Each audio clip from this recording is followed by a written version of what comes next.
when you call the next special session, would you consider removing redistricting from the agenda in order to pass this very, very starkly needed relief for Texans? So a couple of things. One is the first four items on the agenda right now deal with flood relief. Second is during the regular session, there are about 200 pieces of legislation that get passed every single month. I'm asking for only 18 items to be passed during this 30-day special session. They know full well that they have every capability of addressing all these pieces of legislation. And what these Democrats have done, they have turned their back on the people of the state of Texas. For one, it is gutless for Democrats to cut and run. That's anti-Texan. Ever since the time of the Alamo, Texans have stood and fought their ground. Here, Democrats are fleeing like a bunch of chickens.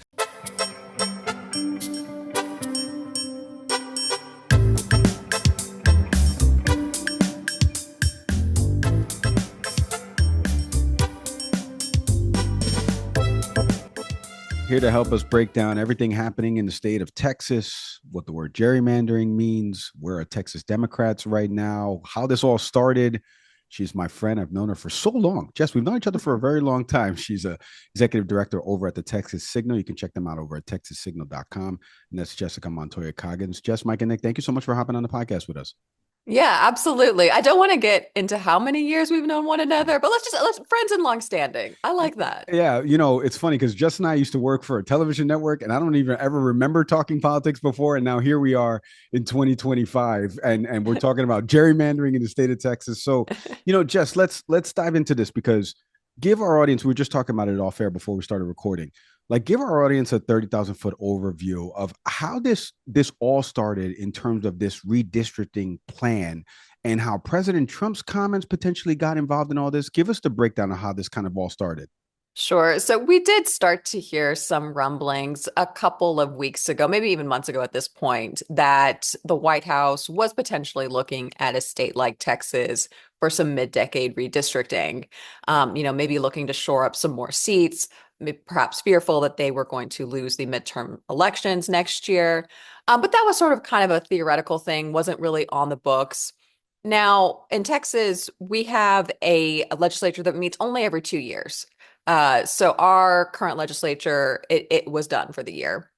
But there was still some outstanding stuff, including mostly a THC ban that Governor Abbott had vetoed and a few other bills that I think he and Republicans in Texas were looking to do. So we called a special session. And initially, the agenda items on that were things like that THC ban, some other things. Now, obviously, a couple of weeks ago, there were some real devastating floods in Texas. Y'all probably saw a lot of news on that. I know that y'all were covering that. It was pretty horrendous. So unsurprisingly, flood relief became part of the special agenda items. But then so did redistricting. And it has basically sort of been confirmed that, Abbott talked with Trump. Trump made it clear, hey, we're going to do this redistricting and we really want Texas to be a part of this. Because initially, I think Abbott was a little hesitant to do that. But now here we are. Redistricting is a part of this special session agenda item. And it's been kind of a huge priority for Republicans. Even though we did not have any maps until a little over a week ago, and there was only one hearing where, those maps were even shown, where people were able to react to those at a hearing in Texas at the Capitol. So it has been, just a pretty crazy process for, something that's going to impact the entire state of Texas, potentially sort of redrawing congressional maps or congressional districts in every part of the state. Jess, let's stay on that because I saw Gene Wu making the television rounds. For people that don't know who that is, obviously he leads the Texas Democrats down there. So maybe you can explain for our audience a little bit more of what Texas Democrats have done to leave the state, which has garnered all this attention, where they currently are right now. They're losing a lot of money and they're losing critical time right here. So where are they right now? Where and talk a little bit about how the Texas Democrats felt like this was the time to do this, to kind of bring attention to this. Sure. So in Texas, we have a state house and a state senate. It's kind of similar to the United States in that regards. So these are the two bodies that make up our legislature. Now, now 4 years ago, there was a quorum break. This is when there are not enough members to essentially have a quorum or to start a session in the legislative body. There was a quorum break 4 years ago. They were trying to prevent a voter suppression bill. This is kind of, I think, when Jasmine Crockett, who at that time was a member of our state house, she became kind of, really famous for her passion in that regard. And then she ultimately is a member of Congress now. Her district has also changed in this congressional map, but we can discuss that later. So, right now, it was just needed that 51, if there had been 51 members to leave the state, then a quorum would not be met. And that is what happened. 51 House Democrats have left the state. And we kind of got some word that this was going to happen, over the weekend, even though there were threats by Abbott that, if you were not here at this specific date, we are going to try and vacate these seats. We didn't know exactly what that would look like. Now, these representatives have been in states really all over the country. I think one of the first stops for many was in Chicago. They had a press conference with the governor there, J.B. Pritzker. He was talking about potential responses from Illinois about redistricting. We had other members that were in New York. They met with the governor there, Governor Hochul. We had some members that were actually at a state legislature conference in Boston. So they were talking with the governor there and members of that legislative body. And then they've also been in California with Newsom. Now, throughout all this, we have had both Abbott, Ken Paxton, who is our attorney general, really, trying to find any sort of way to, penalize these representatives. They've talked about, trying to, the civil warrants were issued. Those are supposed to be meaningless outside of Texas. They really have no power, but they have, filed lawsuits trying to get those warrants implemented by, members of law enforcement. Our Senator John Cornyn, he contacted the FBI to try and see about arresting these Democrats, even though, they have broken no federal law, so there really is no jurisdiction here. Interestingly, Cornyn will be up against Ken Paxton in the Republican Senate primary next March. So I think he is really fighting for his political life, which I think might be why he resorted to doing something that, again, there is no jurisdiction for because they did not break federal law. As we're talking about just voting, I'm reminded recently, obviously, of the president talking about rethinking about the census as it relates to citizenship. When I think about Texas, obviously on the southern border, are the voter laws in Texas basically essentially hinging on citizenship? In other words, if this were to happen from what the White House is talking about, does that potentially run the risk of less eligible voters in Texas? And that may potentially completely undo this conversation that we're having about gaining seats. Yeah, Texas is a pretty hard state to vote in. We actually don't have online voter registration, for example. So if you are looking to register online, you cannot do that. I was very surprised about that when I moved back to Texas. Mike, I remember when I was in New York, I was able to register in about 5 minutes. In Texas, that's not the case. You need a full printer, you need stamps. I've talked with young people, they don't even know what those are, they don't know where those go, things like that. So it's already considered one of the hardest states to vote in. There is also, proof of citizenship that is required to vote, which, some people might think, oh, that's easy, it's a driver's license, but not everyone has a driver's license. Not everyone is especially not everyone's going to have a passport. So those are the type of things that, do have, really sort of hindered the state in terms of being a more accessible place to vote. And yeah, the census was already considered something 4 years ago that people had issues with. And if the whole country is looking at a new census, which I'm still unclear how that would occur because that preparation for that goes on years. So just doing that before the midterms seems, I'm not sure how that looks like, especially if I know that they've also been discussing they want to use artificial intelligence. I really don't know how that looks like. So, that I think is, but the Constitution is pretty clear about having, every decade census and really counting every person in a municipality, whether, they would be undocumented or not. Yeah.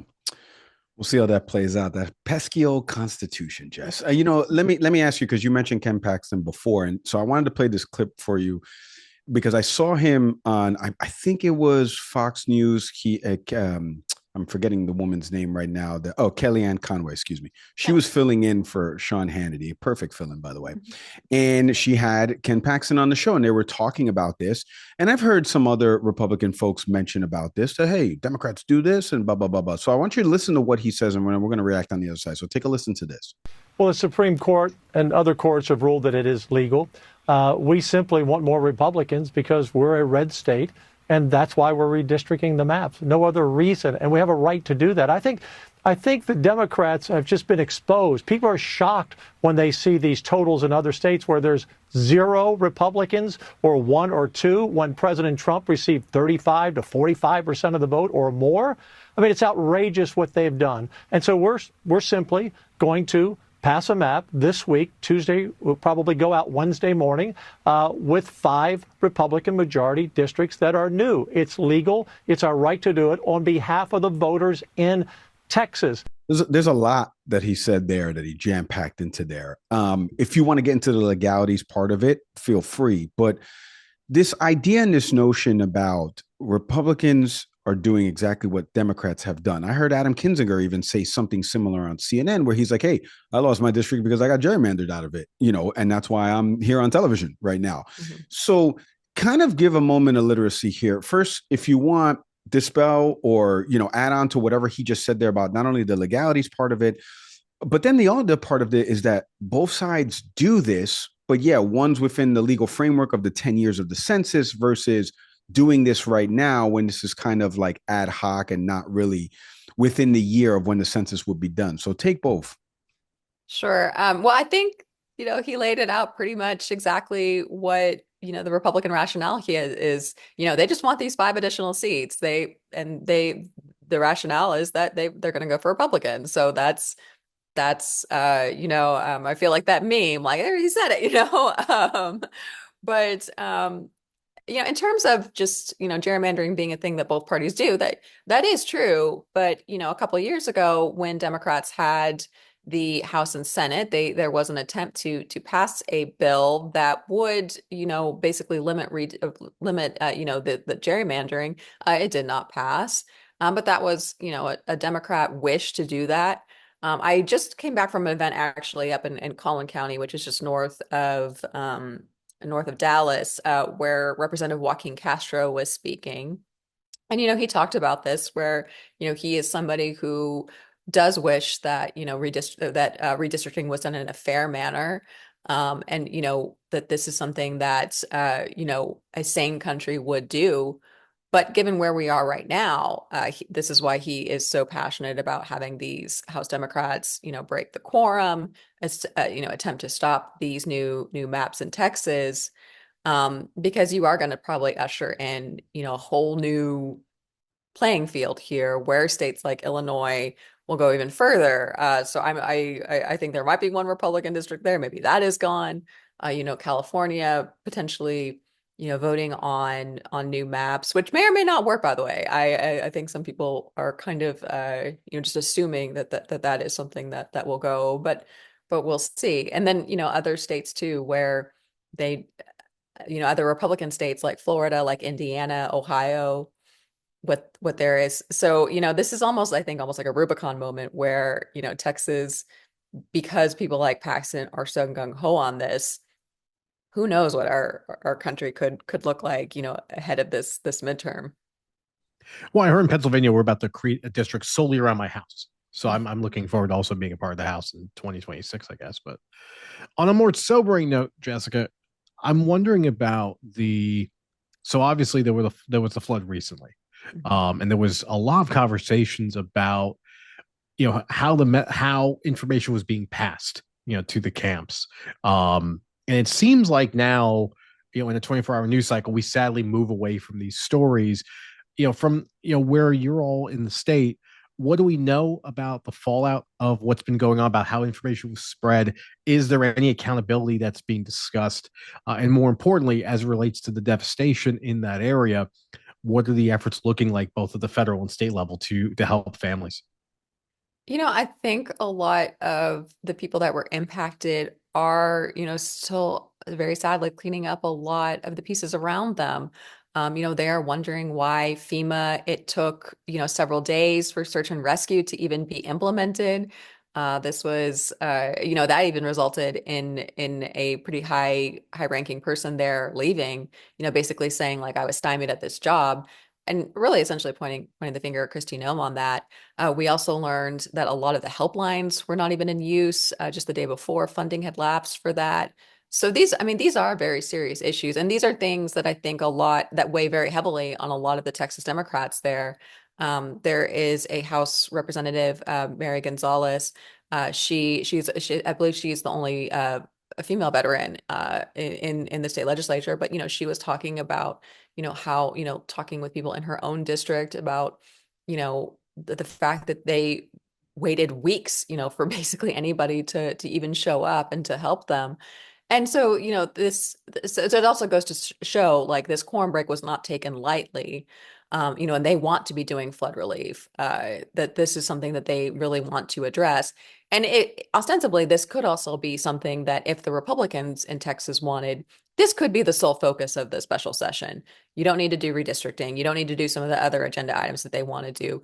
Really looking at, what happened in Hill Country, making sure it never happens again, trying to get some relief for the people that were impacted. And I think that there's still going to be a lot, though, of questions on this. I was just talking with somebody who had been at one of the camps that was really affected, Camp Mystic, and they're wondering, why those camps were allowed to have cabins there in obvious flood zones, if that's going to continue. So there's a lot of really serious questions that needs to be answered, need to be dealt with, and it's just kind of sad that in our state we are not focusing on that. Yeah, it is kind of sad, and like you said, we had done something on that story with Tony Poletsky over there at the Austin Statesman. Let me ask you, let's put a bow on this, Jess, about this, because the word gerrymandering has probably been Google searched over the last couple of weeks a bunch. So where do you see this all netting out? Because we've already discussed that, these Texas Democrats are getting fined daily. I saw an a USA Today article about it, that we're all on alert, and they were talking about pack a toothbrush, pack a hairspray, because we're going to be here for a while to make this statement. But this is a special session, right? So that's obviously going to expire. So put a bow on this. Like, how does this end? They don't have the votes, but they were trying to draw attention to this. Did they go about this the right way? And what ends up happening in your estimation over these next couple months, as people will, from the national level, parachute back on this story and go, oh, look at that, Texas did get 5 more. Yeah, I think when it comes to the members and breaking quorum, I think that that was not a decision taken lightly. So they felt that that was really the only play that they had. So they do this, and the fact of the matter is, once this special session ends, which I think it's August 19th, 20th, around there, um, Greg Abbott can immediately call another one. And he has said he's going to do that. And he was even on, I believe it was the Ruthless podcast. It's not in my rotation, but he was on there. He was actually saying like, maybe we'll even go farther. Maybe we'll try and get 7 more seats, 8 more seats, So this has maybe, inspired some more ire in these Republicans of seeing blood in the water here. But, in terms of where we are, I think the reality is the quorum break will probably not last. I'm going to assume it probably will not last forever, where these reps, will be in states. But I think you'll have to wait and see sort of whether or not there is a federal attempt to try and arrest them, which again, there is no jurisdiction for that. If, they do find a friendly court in either Illinois or California that pursues this. The county where Paxton filed one of his lawsuits to try and get these warrants implemented. It was a pretty red county in Illinois, I think 200 miles from Chicago. So those are the kind of tactics that we'll have to see if, they are successful. But I think that in the event that if these maps pass, you're going to see, the Texas Democratic Party really, really have to put up some strong fighting on it. And interestingly, I heard from the chairman of that party, Kendall Scudder, he actually noted that in 2018, with the turnout that happened then, this was when Beto O'Rourke was running for Senate against Ted Cruz, under these new congressional maps, Democrats would have actually gained a seat. So ostensibly, if you had that same level of enthusiasm, that would be the outcome. Now, whether or not that could actually happen, I don't know, but it is something that he raised. Interesting to watch, and no better person that can keep you informed. Follow her on social media. Head over to texassignal.com to read all her stuff over there. Jessica, I can't thank you enough, as always, for hopping on the podcast and answering all of my messages whenever I send you a note. Truly appreciate it. Continued success. Please stay safe. Bye. Hey, everybody. Mike Leon from the Can We Please Talk podcast. Thank you so much for watching this clip. Do me a favor. Hit subscribe. Going to get more content from us over at Can We Please Talk.